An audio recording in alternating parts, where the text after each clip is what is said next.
Hola, ¿qué tal? Bienvenidas y bienvenidos a todas las personas que nos están viendo el día de hoy. El día de hoy es un día significativo, es un día histórico y un día en el que vamos a romper muchos paradigmas. Entonces esperamos que se puedan quedar a sintonizar pues esta entrevista, esta plática entre amigas. Como les comentábamos y como ya vieron en el promocional, hoy vamos a hablar acerca de aquellas mujeres, esas independientes que nos dieron matria. Y vamos a comenzar. Bueno, el día de hoy me acompaña Sharon, a quien ya conoce, me acompaña Jessie, me acompaña Patty. Estamos muy emocionadas de estar aquí. No sé si quieran saludar o decir algo antes de que empecemos con la presentación. Hola, pues es un placer para mí compartir este espacio con todos ustedes, sobre todo en una fecha tan significativa como lo es el día de hoy para nuestro país.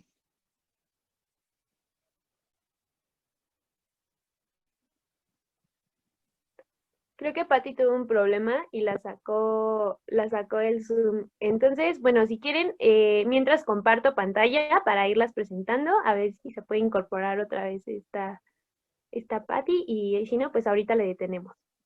Significado histórico y simbólico de hoy, ¿no? Ese está como para que lo podamos analizar en otra edición. Igual si Jess y Patty quisieran acompañarnos, como ver por qué esta cuestión de la patria y la cuestión del género, estaría padrísimo poder verlo. Nosotras quisimos titularle así esta entrevista porque queremos pues reivindicar el papel de las mujeres en el contexto histórico. No sé si le puedes pasar a la siguiente, Sharon, porfitas. Sí. Listo, voy a empezar con Patti. Bueno, de aquí a lo que se incorpora, ella es Osiris Patricia López Matus, es profesora de historia actualmente y bueno, ella es licenciada en historia por la Facultad de Humanidades de la UAMX, es profesora e investigadora y miembro de la colectiva Marías, que muchas personas las ubican aquí en Toluca. Ha sido panelista en el ámbito nacional e internacional.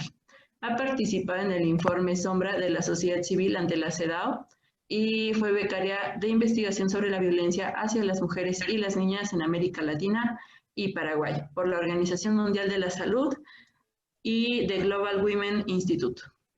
Asimismo, se ha especializado principalmente en la historia de las mujeres, la participación política de las mujeres indígenas y actualmente colabora en varios artículos de investigación sobre la historia de las mujeres indígenas del Estado de México.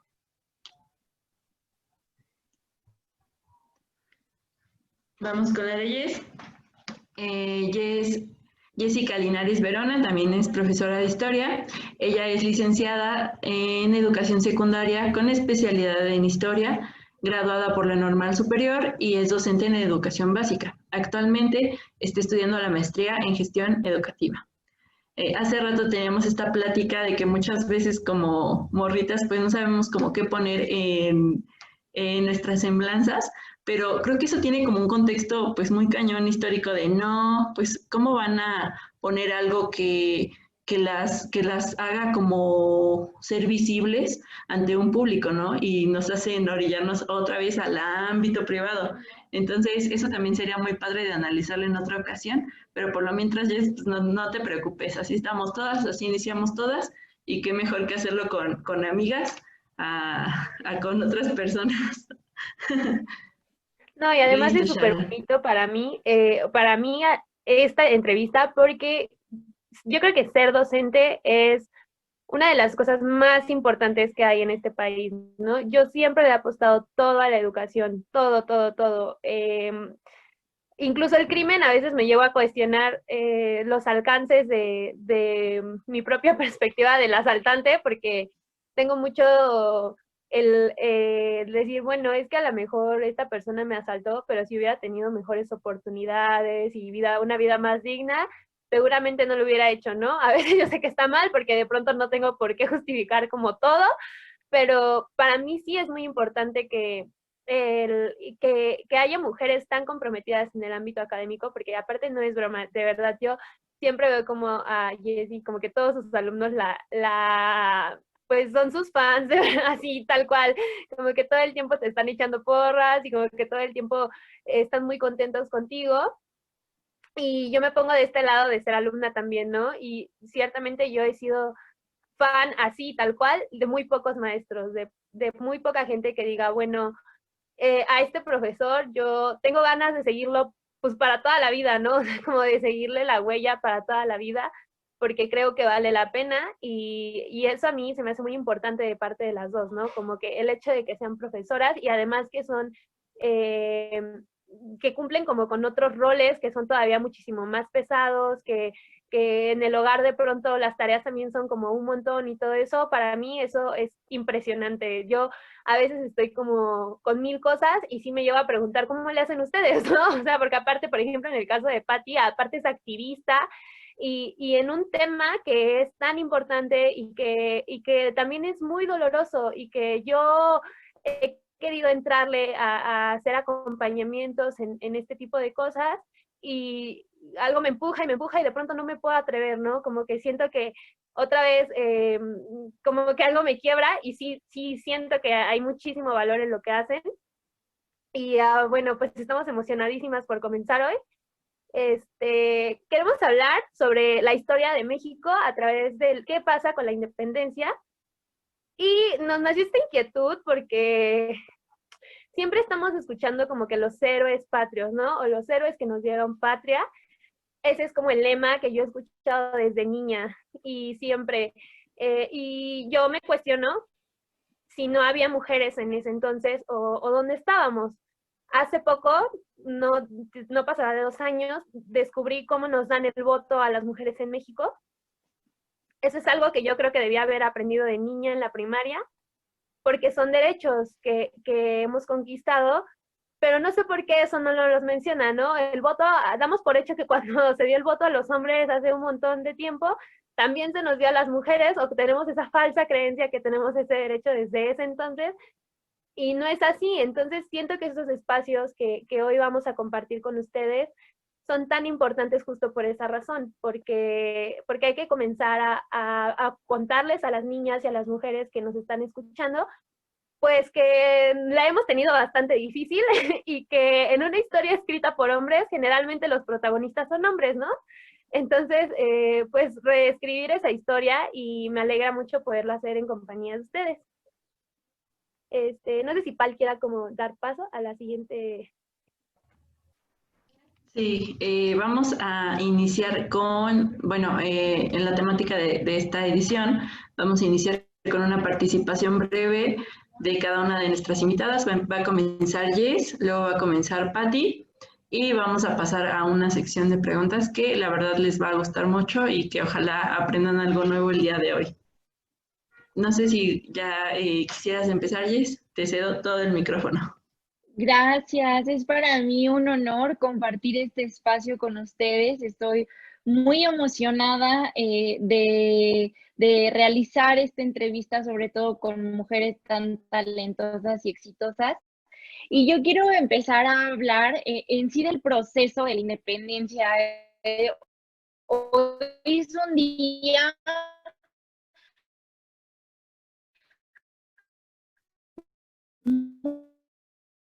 muy importante en la vida de nuestro país, y en la reflexión yo decía, bueno, que mucha gente resume el movimiento de independencia en un solo hecho, que es el famoso Dolores.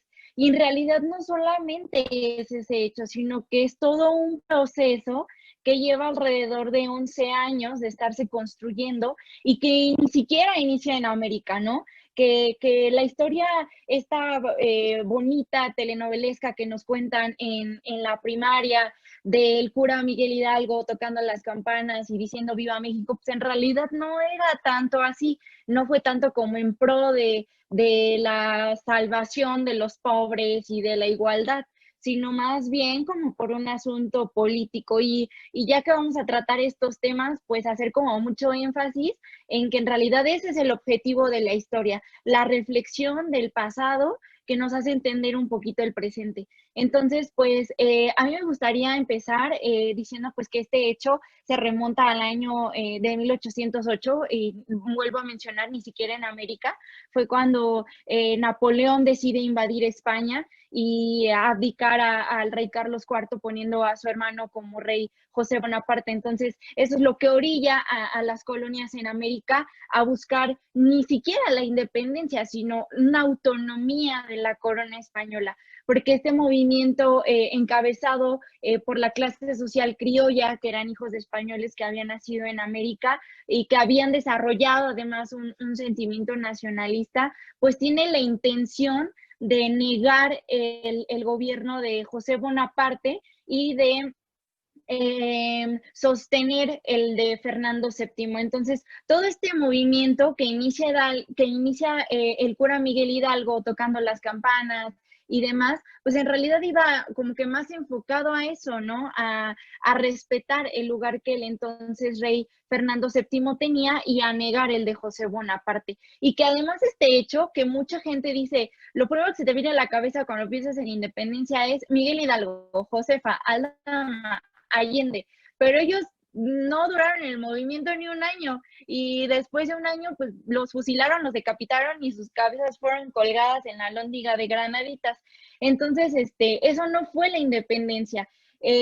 Después estaría Morelos, otro de los grandes representantes del movimiento independiente en nuestro país, que ya fue quien le dio como que más cuerpo al movimiento de independencia, convocando al Congreso en Chilpancingo y presentando el famoso documento llamado Sentimientos de la Nación, en donde ya se ve como que pies y cabeza a todo el merequetengue y ya dicen, no, a ver, la América va a ser libre de toda atadura de la corona española. Y además Morelos también habla ya un poquito de república y de la división de poderes en ejecutivo, legislativo y judicial. Y además otro aspecto muy importante en la vida del México actual, establece a la religión católica como la única que se puede profesar en el país. Entonces, a pesar de todo esto, Morelos tampoco logra hacer la independencia. Morelos es capturado, Morelos es fusilado y en 1815 pues el movimiento se viene abajo. Y este movimiento insurgente comienza a perder fuerza ante el ejército realista e incluso otro de los cabezales más importantes de la independencia, Vicente Guerrero, se tiene que esconder en la selva porque pues, el movimiento prácticamente se ve acabado.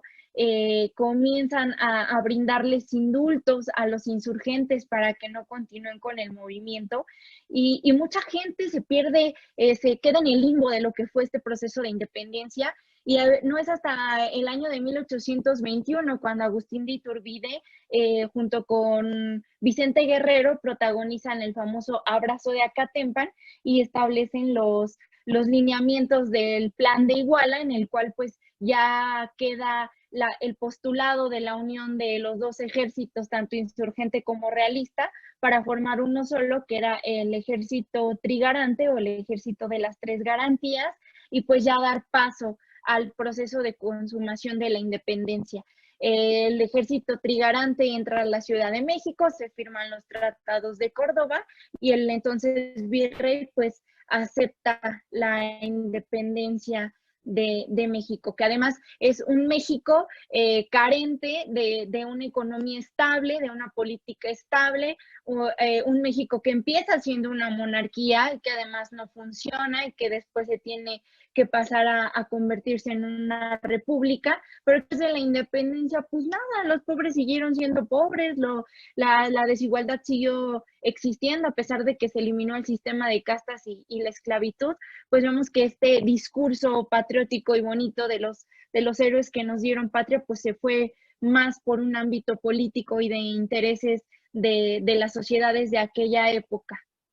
Esa sería mi participación. Justo yo te iba a decir, 1 minuto, Jess, y qué bueno que no te interrumpí. Exacta. Oye, qué increíble que en estos, quiero creer que son 6 minutos, porque si no, si te iban a marcar 1 minuto, pero wow, de verdad yo había cosas de las que ya ni me acordaba, ¿no?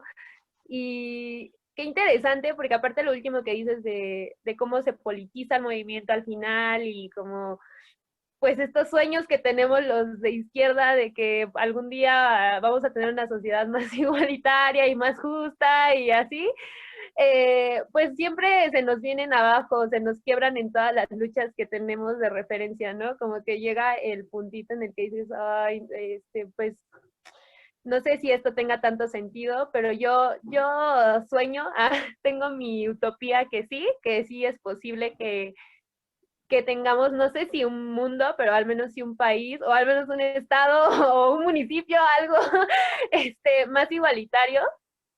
Y pues bueno, quisiéramos continuar contigo, Pati. Nos vas a platicar un poco sobre cuál fue el papel de las mujeres en todo este proceso, en esta lucha.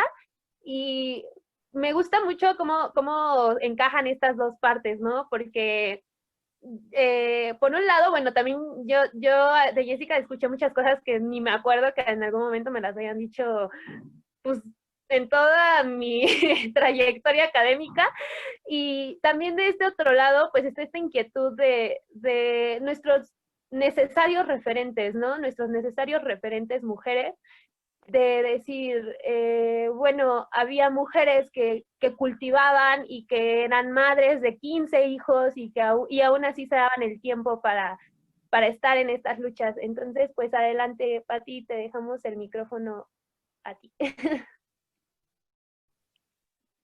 Bueno, pues muchas gracias. Espero que no se vaya el internet, ¿no?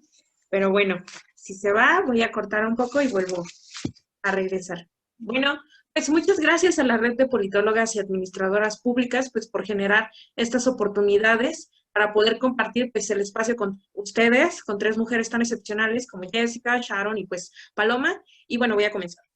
El proceso histórico de la independencia de México nace en 1810, ¿no? Como nos lo venía diciendo oficialmente, como nos lo venía platicando Jessica. Entonces tuvo como antecedentes muchos conflictos gestados a lo largo de 300 años de dominio español, exacerbados principalmente por las reformas borbónicas y por una serie de eventos internos y externos que desembocarían en una guerra.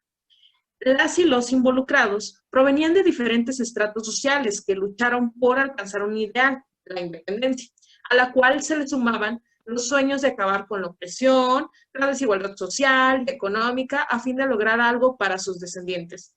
Abordar la historia de las mujeres durante la independencia supone vencer la falta de fuentes, de registros detallados del quehacer femenino, pues hay una notoria diferencia marcada por el hecho de saber sobre las mujeres que se involucran en el proceso de la revolución y las que se involucran en la guerra de la independencia. Esto se debe quizás por la inminente búsqueda de la historia oficial y nacionalista, en la que por mucho tiempo pues, se buscó resaltar a la figura masculina en la que, pues bueno, se le ve desde distintos ámbitos de la sociedad, así como el grueso de los mexicanos, como dice la doctora Celia del Palacio, solo conocemos de perfil a 2 heroínas, Leona Vicario y Josefa Ortiz. Y debemos resaltar que pese a los esfuerzos editoriales que se realizaron con motivo del Bicentenario, pues hoy, al día de hoy, no existe una conciencia histórica donde las y los mexicanos reconozcan a ambas figuras y otras como parte fundamental de la lucha de las mujeres en la historia de la independencia, y que sea aquella separada del romanticismo, la teatralidad y cierto sentido literario, del cual se ha escrito y descrito a las mujeres durante la historia de México.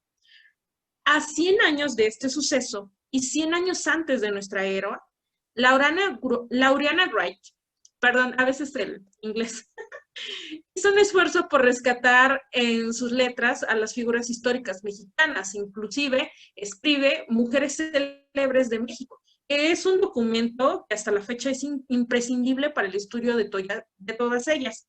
Menciona, por supuesto, a Leona Vicario, a Josefa Ortiz, que son conocidas por todas y esculpidas sus nombres en bronce, ¿no? Pero sin embargo, el papel, también tenemos a otros, como el papel de Mariana Ignacia Rodríguez, la güera, también a Gertrudis Bocanegra, quien perdura solo en la memoria de quienes recuerdan el maravilloso papel cinematográfico de Ofelia Medina.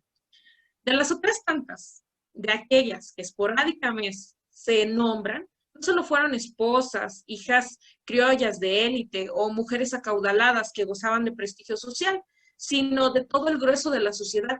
Y es curioso, pero nada sorprendente que también las mujeres indígenas y afrodescendientes tuvieron una tal invisibilización al punto de haberlas borrado por completo de la historia mexicana, no solamente en este periodo, sino en todo el proceso histórico.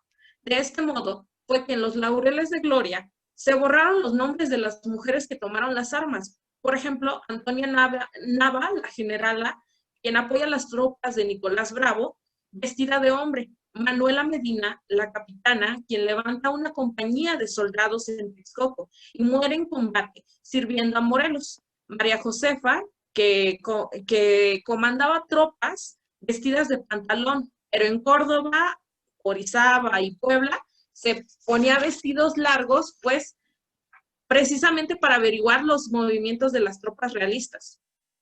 Por otro lado, se sabe bien que muchos apoyaron a la causa desde una posición conspiradora, pues ofrecieron sus casas para generar reuniones conspirativas donde se pudiera hablar y planear movimientos a seguir, aunque muchas veces estas reuniones serían descubiertas. Mujeres que sirven como correos, llevando información de un sitio a otro, las que simpatizan con la lucha y las que financian, las que reclutan a soldados y adeptos, que fueron llamadas seductoras de tropa. Que por ahí hay un asunto bien interesante, que son comisionadas, pues en el caso, por ejemplo, de María Tomás Esteves, la Frain mexicana, fue comisionada para seducir a las tropas de Iturbide para que se pasaran al lado de los favorecedores de la insurgencia. Cuando es descubierta, es pasada en armas. Por supuesto, hay que decir que cuando son descubiertas, no todas reciben la misma sanción. Por ejemplo, las mujeres que organizaban luchas o financiaban, son recluidas en conventos por simpatizar con la misma lucha y ser llamadas adictas a la insurgencia, ¿no? Tal el caso como María Teresa Medina, que al igual que José Ortiz, reúne en su casa a los adeptos y cuando es descubierta, solo una influencia de su marido logra salvarla de la cárcel, de la Santa Inquisición, y bueno, es exiliada a Jalapa y tiene que prometer no volver a la insurgencia.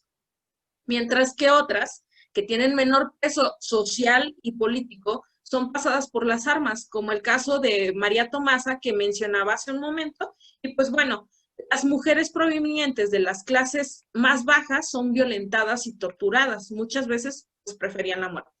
Si de las mujeres insurgentes se sabe muy poco, las mujeres que favorecieron a la causa realista se sabe nada, pues fueron completamente borradas a pesar de que muchas de ellas reciben la famosa condecoración Isabel la Católica, ofrecida por Fernando VII.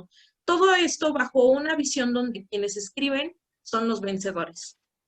Las y los estudiosos de la historia de las mujeres han demostrado que la participación de ellas fue vital y de gran relevancia. Incluso se puede decir que sin ellas no se habría logrado un triunfo.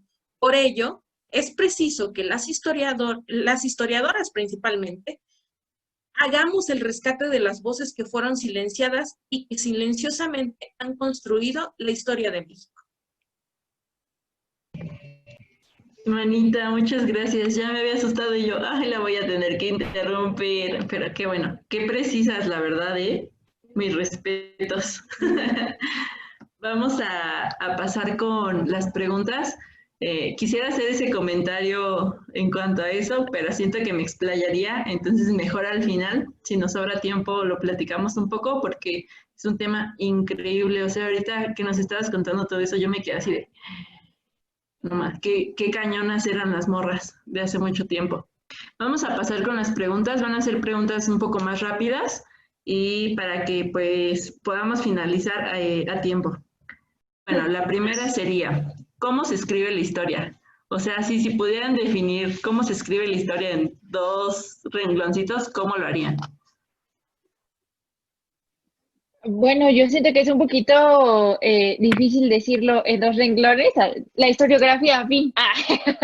Pero no, bueno, es que la escritura de la historia, pues, es un tema complicado, muy también como con muchas cositas ahí históricas que hay que mencionar y demás, pero me gustaría mucho como remarcar el papel de la historia, porque pues el historiador Leopoldo von Rankin como que era el que lideró esta parte de la historia positivista, un poco más política, únicamente hecha a partir de documentos oficiales y del archivo, y esta situación pues empezó a hacer una historia como que mucha más enfocada únicamente al hecho y al personaje, y dejaba de lado todo el resto de información o de fuentes que pudieran servir como para la construcción de una historia más social.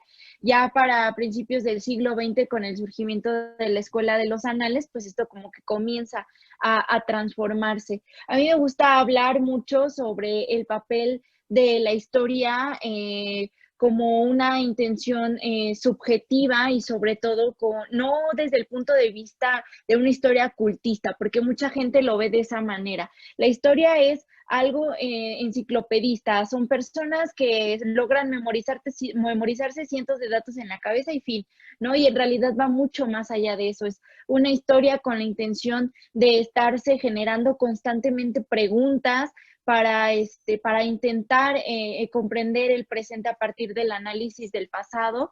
Y hay una frase que a mí me gusta muchísimo de Mark Bloch en todos mis documentos, tesis y algunas publicaciones la incluyo, y es que la historia es imaginación. Incluye una parte de poesía porque la historia tiene indudablemente sus propios placeres estéticos.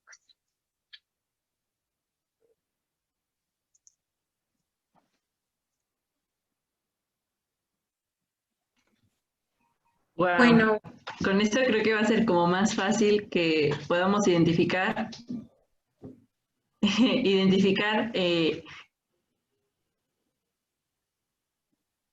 Ay, creo que te trabaste, Paloma. Listo. Bueno, pues Osiris, lo mismo para ti, ¿cómo escribimos la historia de este lado? bueno, pues yo creo que la historia se escribe, por supuesto, desde una visión nacionalista, ¿no? Pese al esfuerzo de las y los historiadores por comenzar a visibilizar y a escribir historias de quienes silenciosamente se ha construido este proceso histórico, ¿no?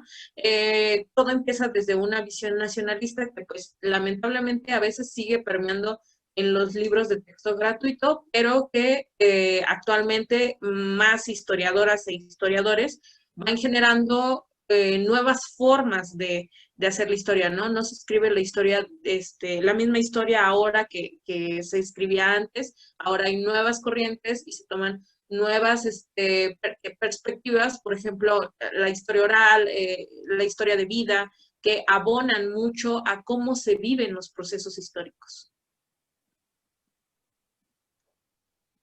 Esta última parte que dices a mí me gusta muchísimo, porque creo que hemos sido muy estrictos, o al menos yo aprendí historia de manera muy estricta, ¿no? Como de la visión occidental, de, bueno, esto fue así y ya. Y entonces, de pronto comienzas a hablar con los viejillos que participaron en alguna lucha o que estuvieron en algún evento que tú aprendiste a través de la escuela en tu materia de historia. A mí, por ejemplo, el movimiento del 68, a mí se me hace lejísimos, ¿no? O sea, yo digo, no, pues en el 68 yo no era ni siquiera algo imaginable, pero conozco mucha gente que estuvo en ese proceso y que lo platica de tal manera que es distinto a lo que yo aprendí en el libro de texto, ¿no? Me acuerdo mucho de esta frase de hoy el sol también salió, o una frase parecida de un conductor de radio, y entonces yo nunca la había escuchado hasta que mi mamá un día me contó como el coraje que se tenía en ese momento de lo que había pasado y cómo funcionaban los medios de comunicación en ese momento, ¿no? Bueno, hoy no podría suceder eso, hoy no sucede eso justo con lo que está pasando en este momento.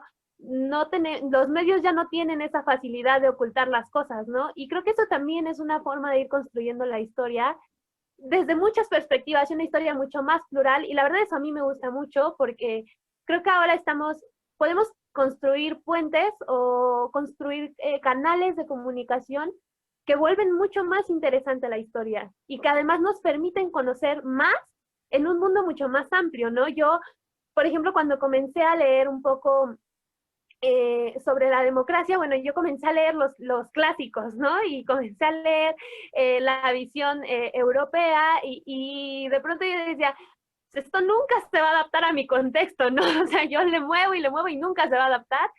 Y el Internet y otros medios de comunicación nos permiten reconocer otras cosas, ¿no? Y reconocer otras posturas más de Latinoamérica, más cercana a nosotros, a nuestra historia sobre todo, a cómo nos hemos estado construyendo como nación, y eso es muy importante. Y, denme un segundo, la siguiente pregunta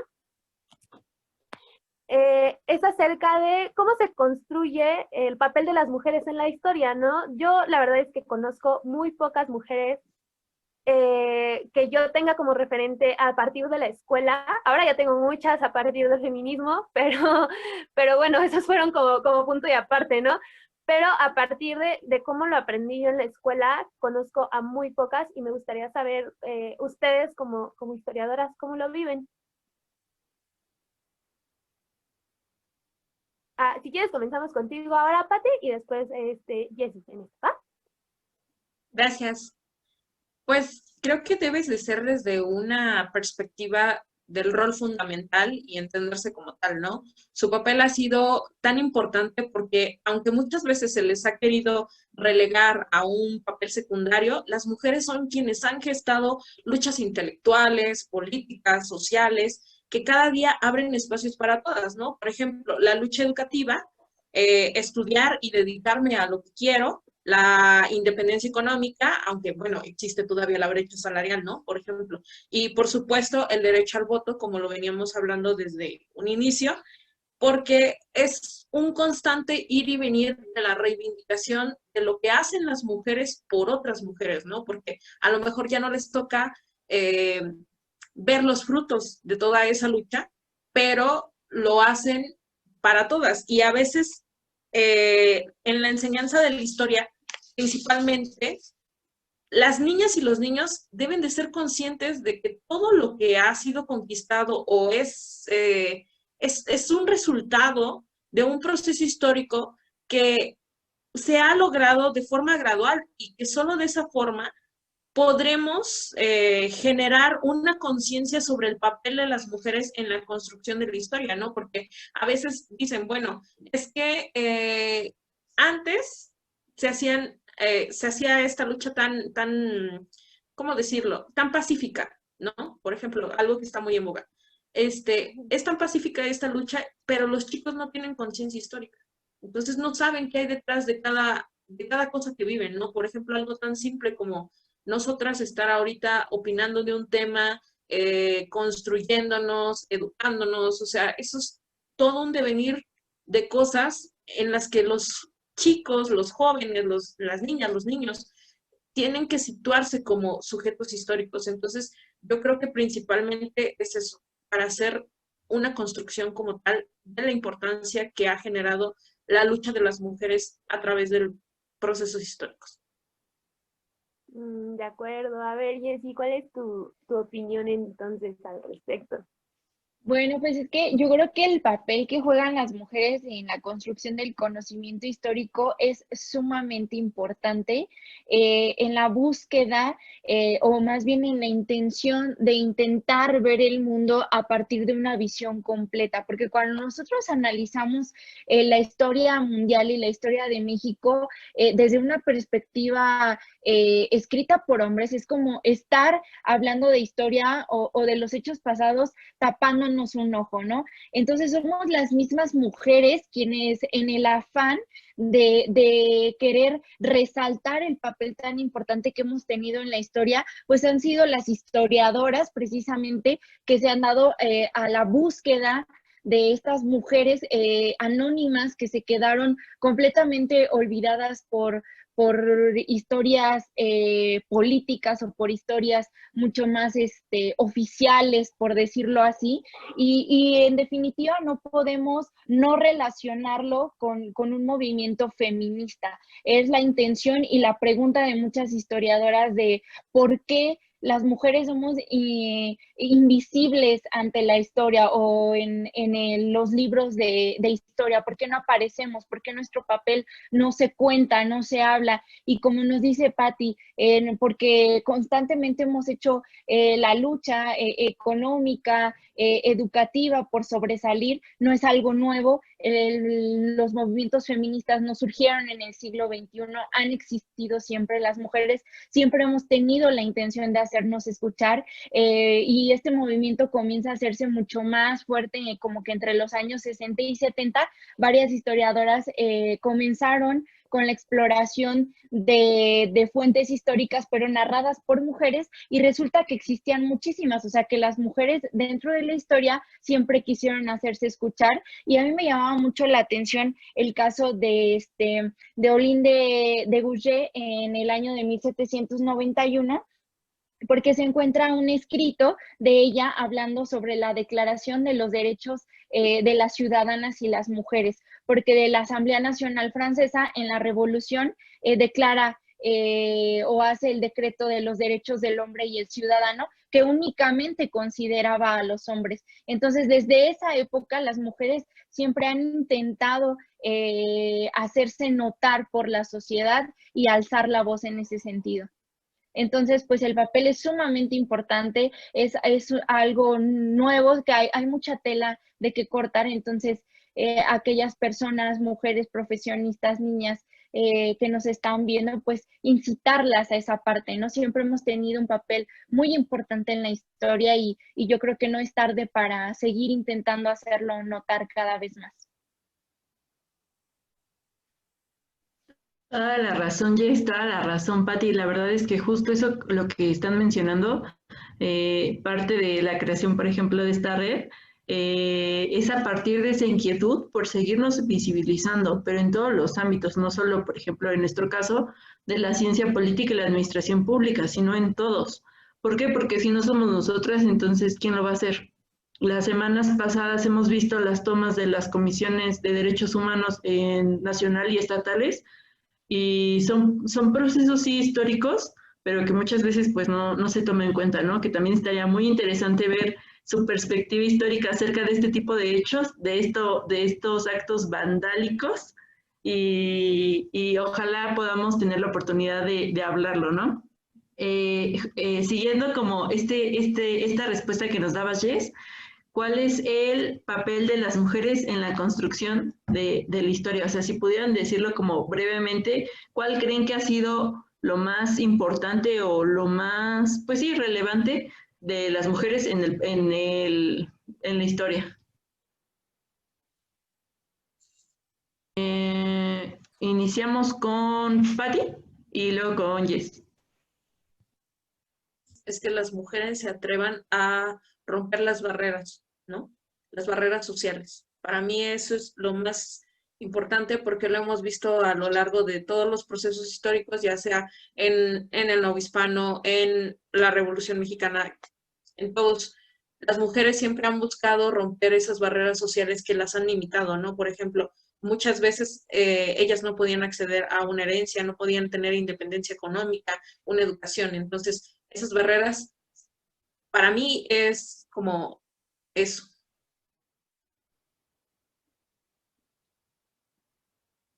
Bueno, pues yo creo que el papel que las mujeres hemos jugado en la construcción de la historia, sí se remonta un poquito como a esta parte de rebeldía, ¿no? No importa de en qué etapa lo veas, como lo menciona Patti, siempre aquella mujer que se atreve es una mujer rebelde, es una mujer muchas veces criticada por la sociedad, pero que comienza a construir los escalones para las siguientes generaciones. Entonces, yo creo que lo que tenemos que seguir haciendo actualmente es eso, es rebelarnos ante una sociedad que muchas veces nos limita en muchos aspectos. Ya lo mencionaba Sharon me parece que hace un momento, este rol maternal relacionado a las mujeres no es algo que esté mal, la maternidad no es algo malo, pero todavía en pleno siglo XXI es algo que para mucha gente sigue limitando a las mujeres y hoy en día ya no tendría por qué ser así, todo lo contrario. Entonces yo creo que es eso, ser rebeldes hasta cierto punto, ¿no? Sí, totalmente. A mí me encanta decir que las mujeres somos la resistencia, ¿no? Hacemos un montón de cosas, tenemos que luchar con esta doble jornada además, y siempre tenemos tiempo para cuestionarnos algo del mundo, ¿no? Como criticar un poco nuestro contexto. Y pasa sobre todo, por ejemplo, en la película Star Wars. A mí me encanta este personaje de la princesa Leia, porque siento que muchas mujeres han tenido siempre ese papel, ¿no? Y que lastimosamente también esta idea del amor romántico nos tiene siempre de ese lado, del no ser tan protagonistas para no terminar opacando a nuestra pareja que debería ser el protagonista, ¿no? Porque parece que así ha sido históricamente. Entonces, bueno, para mí eso es las mujeres, ¿no? Las mujeres siempre somos resistencia y siempre sacamos fuerza de algún otro lado. Hagamos mil cosas, siempre tenemos energía para una más. Y a veces me cuestiono si eso está tan bien, ¿no? O sea, de pronto creo que también tenemos derecho al descanso, pero pues bueno, ya tendremos tiempo cuando tengamos todos nuestros derechos conquistados de hacerlo. Y esta pregunta, a mí me gustaría conocer, ustedes como historiadoras, ¿quién es su referente mujer de la independencia de México? Si quieren primero, me parece que Jessica y después Pati.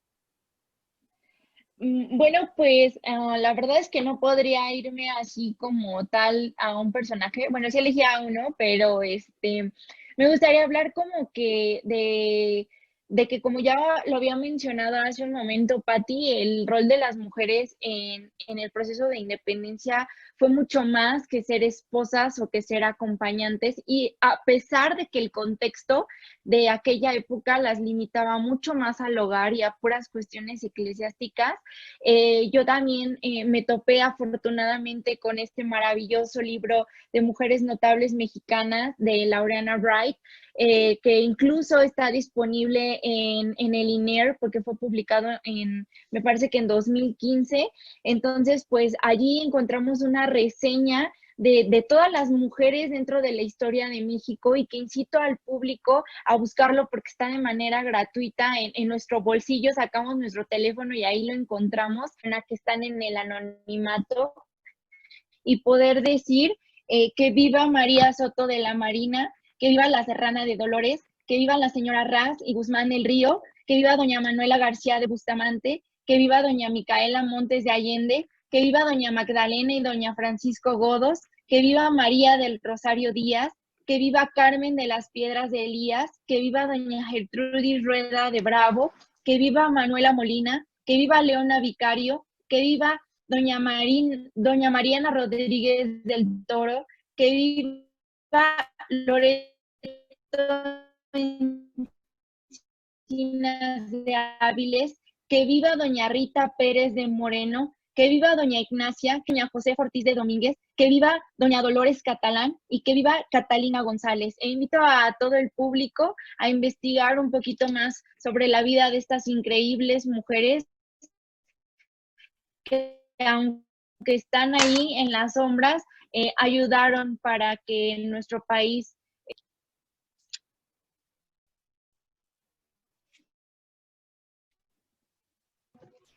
Ay, qué bonito. Y estaba ahí casi llorando con todo esto porque nunca habíamos sido mencionadas mujeres de esta porque yo es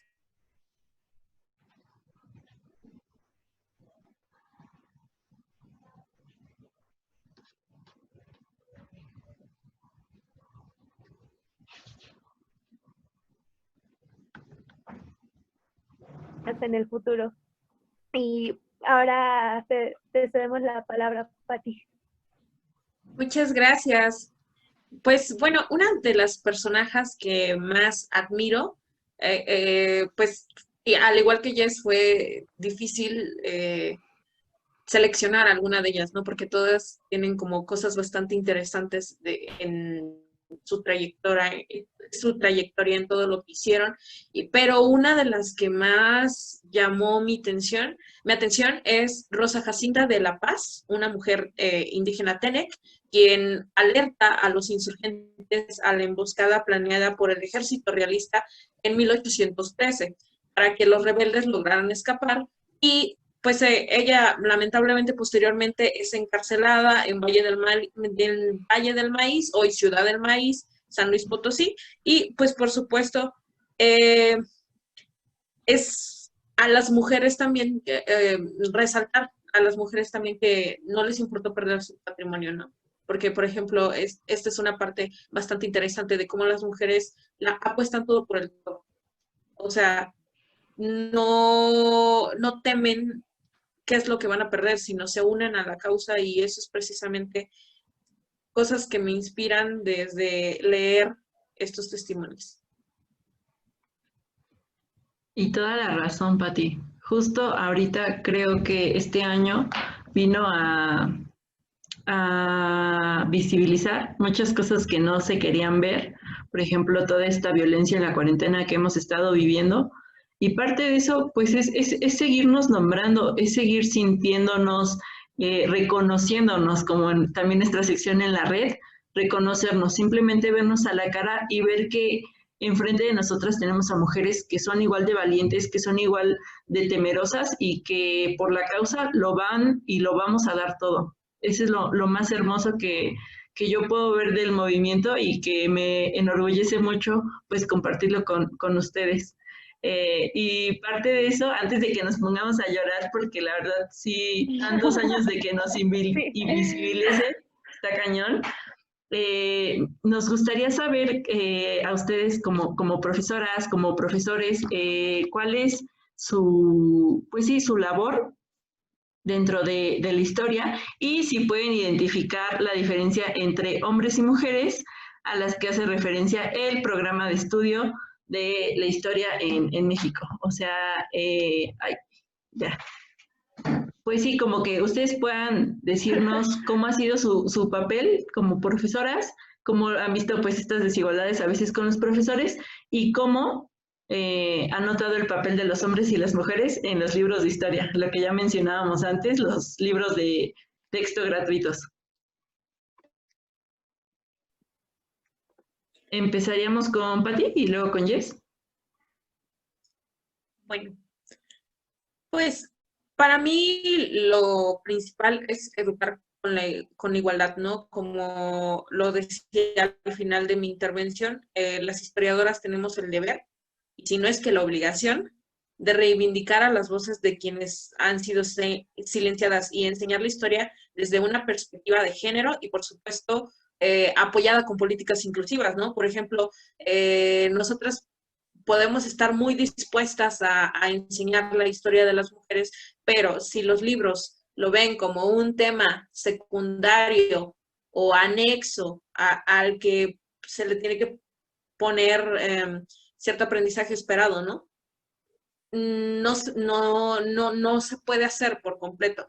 Pero lo que podemos hacer es que, bueno, empezar a nombrarlas, empezar a inmiscuir el tema y empezar a escribir, ¿no? Propiamente nosotros como profesoras, como historiadoras, como educadoras, empezar a generar esta conciencia pues de género, de igualdad, en la que todas las mujeres pues merecen un espacio en la historia, ¿no? Porque lastimosamente a veces las usan solamente como emblemas, ¿no? Por ejemplo, a principios de este sexenio salía esta imagen, ¿no? Donde salían todas las heroínas de esta etapa, pero si tú vas a los libros de historia, por ejemplo, el libro de historia de la secundaria o el libro de historia de la preparatoria, pues no las ves como parte del programa, sino como sujetos aparte de, como un anexo.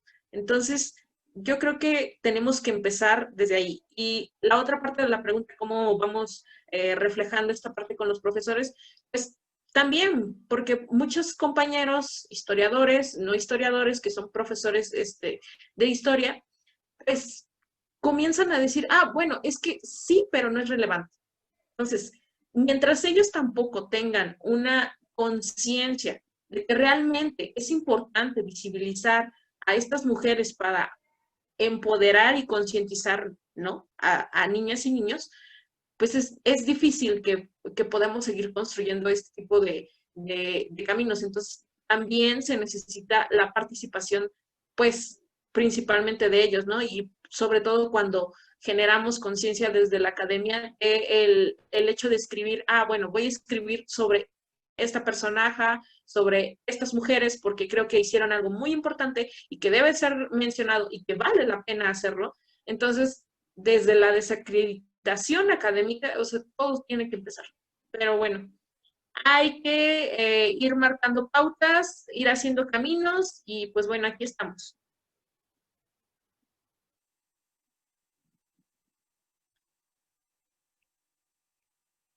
Bueno, pues yo creo que desde que mencionan nuestro papel dentro de una sociedad como docentes, ya nos echamos un pasito para atrás, ¿no? Porque siendo maestros en primera ya la tuvimos súper difícil, ahora siendo maestras y luego de historia, pues es todavía un poquito más, ¿no?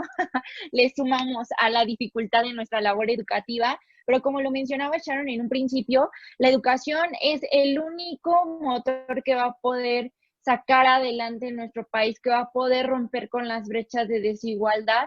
Y es un tema que me llama mucho la atención porque la mayoría o un gran porcentaje de los estudiantes de todos los niveles educativos de nuestro país somos mujeres, ¿no? ¿Y qué pasa con estas niñas que están siendo educadas a partir desde un punto de vista un poquito de un estado más patriarcal? Porque hay mucha gente que todavía hoy en día se atreve a decir que el estado patriarcal ya no existe. Y aquellas personas pues que tienen esa idea, yo las invito a abrir un libro de texto para que cuenten el número de personas o de mujeres que son mencionadas en la historia de nuestro país, incluso en la historia universal.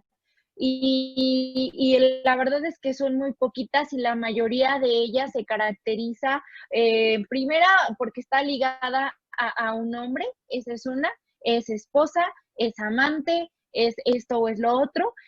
Tienen roles secundarios, literarios, como esta idea, incluso a mí me llamaba mucho la atención ahorita que estamos en confinamiento y que los niños están aprendiendo a partir de los programas de Aprende en Casa para primaria, la historia de la independencia, y Josefa era quien les dijo que los iban a encontrar y tocó el calzado y prácticamente Josefa termina siendo la chismosa, ¿no? Y bueno, como que el rol no es tan importante, termina siendo al final de cuentas un papel secundario, un papel extra que nada más está ahí. Entonces, romper la brecha de género es necesaria.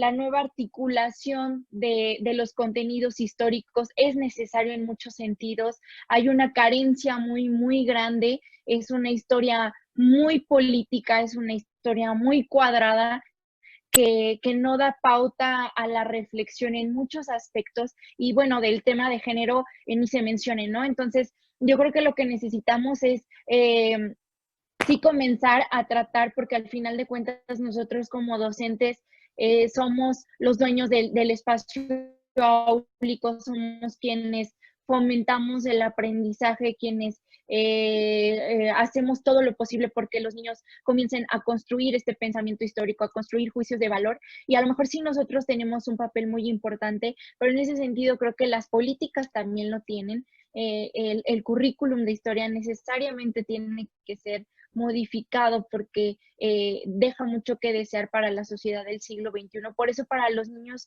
la historia o estudiar historia es tan aburrido, porque de verdad que el currículum es aburrido y la historia es tan fascinante y hay tantas versiones que yo creo que si esto fuera cambiado, pues el papel de nuestra asignatura sería completamente diferente. Esta conversación que me ha dejado tantas enseñanzas y también pues un montón de preguntas, porque la verdad es que yo no he leído mucho de la historia. Sí tengo esa inquietud, porque al final de cuentas todo lo que hacemos, sobre todo hoy desde el feminismo, espero que el día de mañana sea un evento histórico tan grande, ¿no? Y que como para alivianar un poquito la conversación, les vamos a hacer unas preguntas, pues ya como más para relajarnos, para quitarnos como entre todos estos sentimientos que tuvimos a raíz de todo lo que conversamos. Y pues si quieres, comienza tú, Pal, a preguntarle a Jess y después yo a Pati. Cuando dijiste todos estos sentimientos que tenemos encontrados, o sea, fui desde la felicidad hasta la tristeza, así, en friega. Y dije, no, no manches. Pero sí, ojalá que hasta este punto que vamos en la entrevista les esté gustando mucho, porque nosotras estamos más que encantadas. Y si se pudieron dar cuenta, tuvimos todavía unas fallas técnicas, pero es por lo de la lluvia.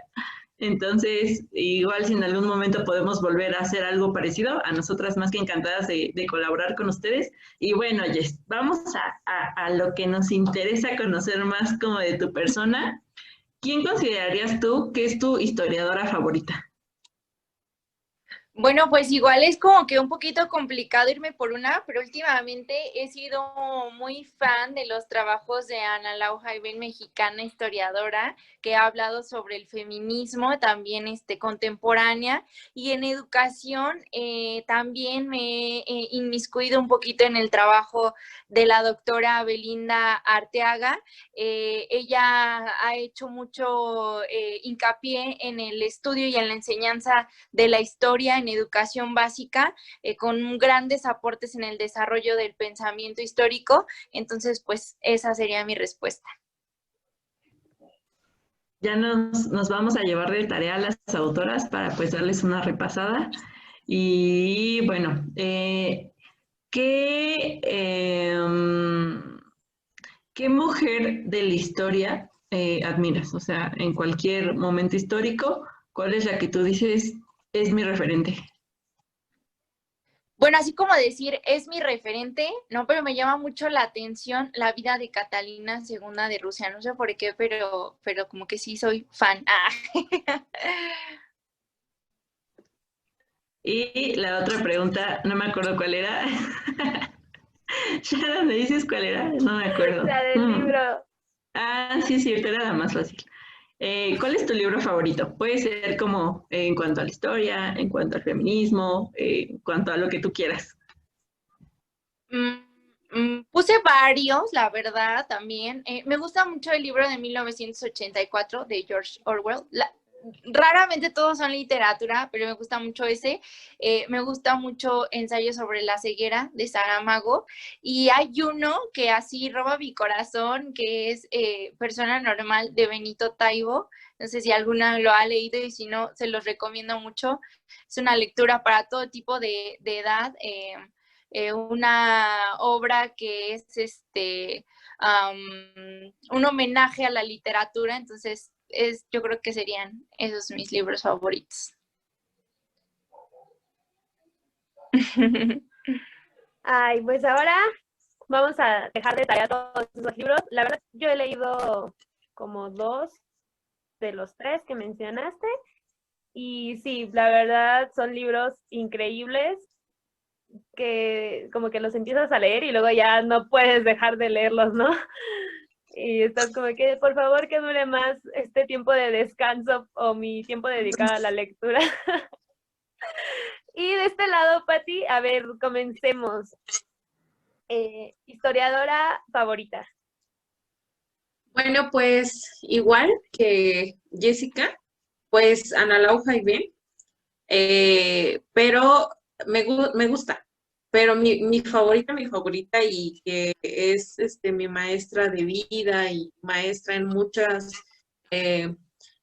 cosas, es la doctora Ana Livia García Peña, que incluso les recomiendo su libro, se llama El fracaso del amor, es género e individualismo en el siglo XIX mexicano, que es editado por el Colegio de México. Ella es mi historiadora favorita, y la doctora Patricia Galeana, que pues bueno, ella tiene muchísimos textos, pero uno de los que más me gustan y que también inspiraron esta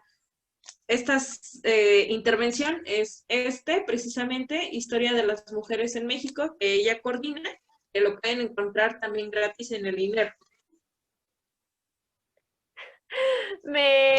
Tu libro me acaba de dar un flashback. Ya se imaginó de qué. Bueno, yo, para quienes no lo sepan, compartí carrera con Paloma.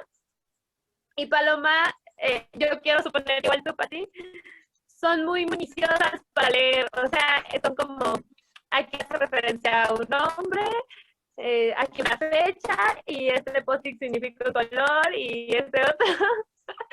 Y me trajo de pronto un recuerdo muy bonito de mi estadía en la universidad. Me gustó mucho la cara de Paloma porque ya sabía que le iba a decir eso. Bueno, pues seguimos. ¿Tu referente histórico de las mujeres? Pues la mujer que he investigado más a fondo, que me encanta leerle y conocer lo que dijo en su momento, es pues Hermila Galindo, una de las principales mujeres precursoras del primer Congreso Feminista, y ella. Ay, ella también es mi persona favorita. De verdad, yo si me la pudiera tatuar, de verdad me la tatuaría.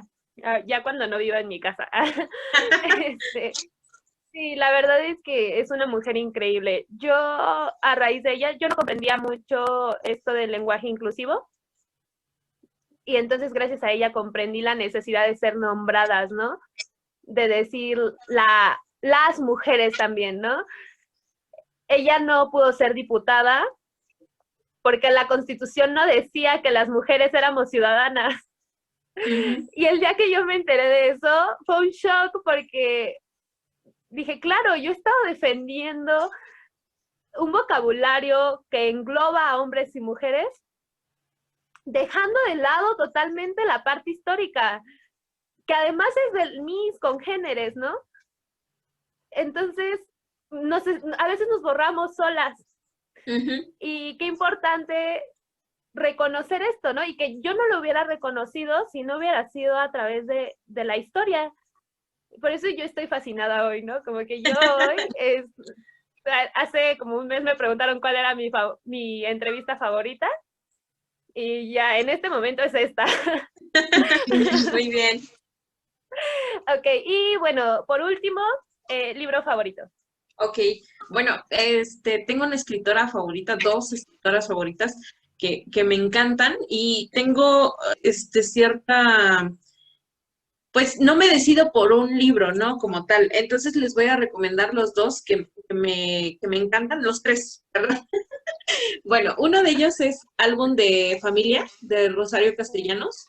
Me fascina, es uno de los libros por los cuales inicié este paso en la reivindicación de la historia de las mujeres, porque antes de eso yo estaba en la carrera y quería hacer historia del arte. Entonces, al leer este libro, la doctora América Luna Martínez, que espero que esté por ahí escuchándome, le agradezco muchísimo porque ella me dijo, lee este libro, te va a encantar, te va a gustar, porque precisamente veo que puedes compaginar con la manera en la que escribe Rosario Castellanos. Y después, como catarsis, viene a mí Ciudad Real, entonces también de Rosario Castellanos, igual por recomendación de la doctora América, y uno que espero que con esto me lo devuelvan. Arráncame la vida de Ángeles Mastretta. Ese también ha sido un boom para mí. Mujeres de ojos grandes también, maridos, muy, muy bueno. Entonces, pues, de ellas dos, cualquier libro es como que me encanta, entonces, pues, se los recomiendo todos los de ellas. Ay, qué increíble. Yo de verdad hoy acabé como si estuviera drogada de la felicidad. Porque Rosario Castellanos, a mí también se me hace una mujer muy impresionante. Yo comencé a leer Mujer Rota de Simone de Beauvoir y luego leí una obra de Rosario Castellanos que también hablaba de cómo nos vamos rompiendo un poco las mujeres. Y su historia del eterno femenino es muy impactante para mí y muchas veces en las que me he sentido muy mal, regreso a esos textos y me dan vida. Hola. Vino a escuchar un rato. Bueno, pues ya casi acabamos. Qué mala onda que apenas nos hayas podido acompañar. Queremos agradecerles a ambas el espacio que nos dieron. No, de verdad, yo no dimensionaba lo feliz que me iba a hacer grabar hoy, porque aparte tenía la tensión de que el internet de pronto no nos ayuda tanto, pero creo que al menos yo lo disfruté mucho. No sé cómo lo vayan a disfrutar las demás personas, pero pues no sé si quieras agregar algo, Pal. Sí. O sea, las estoy escuchando y estoy aprendiendo de las tres. O sea, siempre es un aprendizaje. Entonces, me inspiran mucho. O sea, justo lo que platicábamos con Sharon, estos días hemos estado haciendo entrevistas y no nos ha salido como todo bien por la cuestión del internet y de la luz. Y estábamos muy, muy tensas porque decíamos, no, es que se nos va la luz, se nos va el internet, ¿qué vamos a hacer? Pero después de platicar un poquito con ustedes y de reconocer nuestras propias historias con otras mujeres, no sé, como que es una curita para el corazón, porque pues luego sí hay como muchas situaciones que lejos de darnos como esta esperanza, nos la quitan un poco. Entonces, vernos así de fuertes, vernos así de feroces, de valientes, me encanta. Me encanta y las admiro mucho. Y Jess, ya te voy a agregar a Facebook, lo siento. Por dos. Por favor. Andamos ya muy encantadas, muy agradecidas y como lo decía Sharon, ¿no? A nombre de la red, pero también a nombre de nosotras, qué bendición tenerlas hoy. Yo creo que también le va a gustar mucho este capítulo a Frida, a Yami, a Abril. Entonces, pues no nos queda más que darles las gracias y también hacerles la entrega de sus reconocimientos. Sabemos que ahorita pues la red está chiquita, no tiene ni 3 meses y a lo mejor todavía no valen tanto como quisiéramos, pero en un futuro esperamos que valgan cada momento pues la pena, ¿no? Y lo leo. Dice, la red de politólogas y administradoras públicas de la UEMEX extiende el presente reconocimiento a la licenciada Jessica Linares Verona por su valiosa participación en la edición especial Las Independientes que nos dieron Matria. Toluca, México, 15 de septiembre de 2020. Y vamos con la de Pati.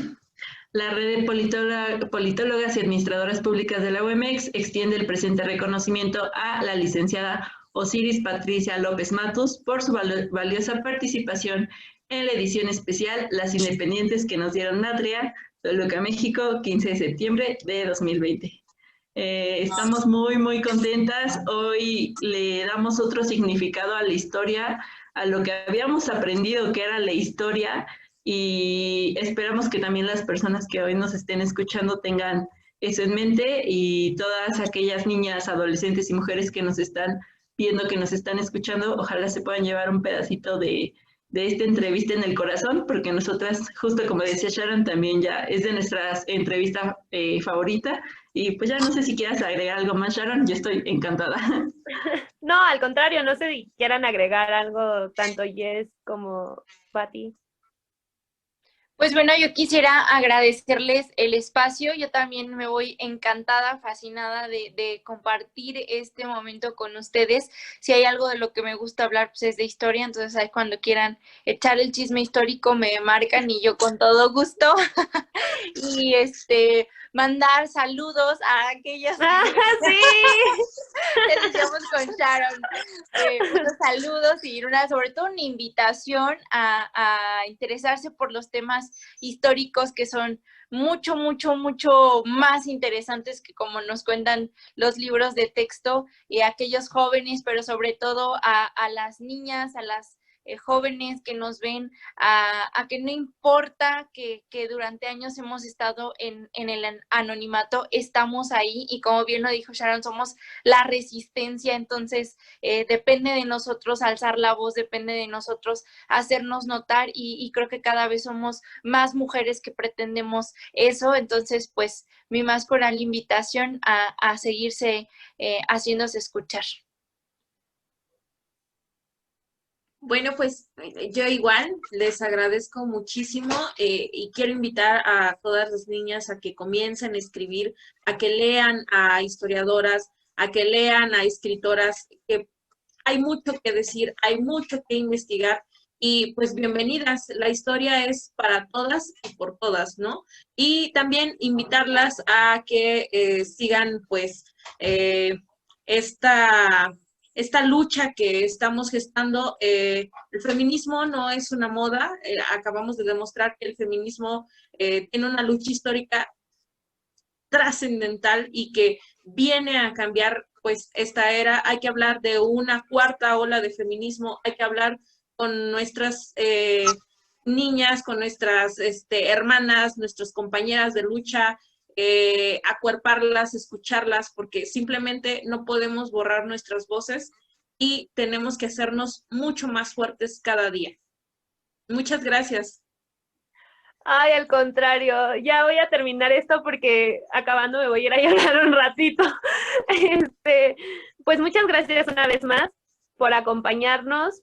A Jessie, gracias aparte por la amistad, a Patti por ser compañera en esta lucha. De verdad, no sé, yo le digo a Paloma frecuentemente que, por ejemplo, yo sin ella no sé qué haría, ¿no? Y estos lazos entre mujeres son súper necesarios. Incluso a través de la distancia, yo con el feminismo, yo me he hecho mucho más cercana a todas las mujeres.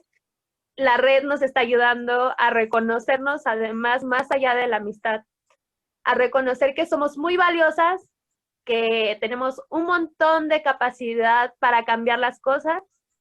Y si a través de estas entrevistas podemos sembrar una semillita de duda en alguien que nos esté escuchando, qué mejor. Y si no, yo la verdad es que de pronto no nos escucha tanta gente. Tenemos entrevistas en las que tenemos mucha gente y otras en las que de pronto es muy poquito, pero están ahí y están para cuando se quiera reproducir en cualquier momento, y democratizar el conocimiento hoy también es avanzar. Entonces, pues muchas gracias de verdad. Gracias por su tiempo y por su paciencia. Les prometemos que cuando esta red sea mucho más importante, van a volver a estar aquí, ya con menos fallas.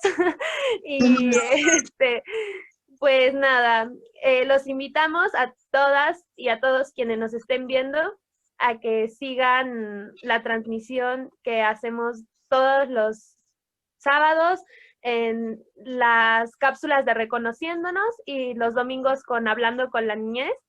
Y nos vemos hasta la próxima.